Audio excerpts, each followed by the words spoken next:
We are now in year 5 since Lubbock County voters said they wanted an expo center. Tonight, moving forward with construction still depends on the private fundraising. KCBD News Channel 11's Case Wilbanks was at the governing board's meeting today, and he joins us now with the latest on the project. Case. Karen and Abner, today we learned the developer has proposals out that would secure more than $50 million over 20 years and has been in conversation with more than 60 companies. They believe once major naming opportunities are confirmed and announced, the rest will come easier. It's the only major movement of dirt at the future site of the Lubbock County Expo Center on North University, and it's caused by the West Texas wind. I'll go ahead and call this meeting to order. But in its first meeting of 2023, the local government corporation and the private board prayed that there would be man-made movement this year. If it's your will, we'd ask that you help us accomplish this. The project developer, Garfield Public-Private, told the board there would need to be some sort of foundational work by May to trigger a 6-month extension on the building permit with the city, or it'll expire.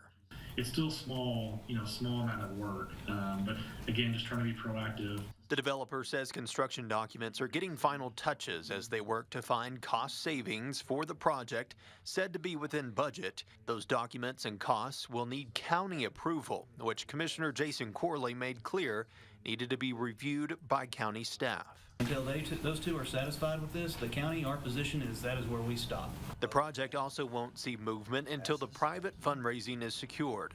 This expected to be in the form of naming rights. We're still very positive that we're going to get there in very short order with some major announcements to follow. Developer Greg Garfield says they have letters of intent and wants those announcements to begin with a title sponsor. We're in discussions with companies about the overall Expo Center naming rights sponsorship and the arena, as well as multiple sponsorships at lower levels, including soft drink, malt beverage, financial institutions, auto companies, insurance companies. He expects that to be enough to get the movement so many have been waiting for. LCEC will be able to secure a bank loan to provide the remainder of the funds to start construction on the project. But as for exactly who would have their name on the center, that's still only known to a few allowed to be part of the private discussions. Move into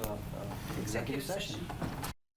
Today, the board also recommended the county enter into what's called a right to compel title agreement.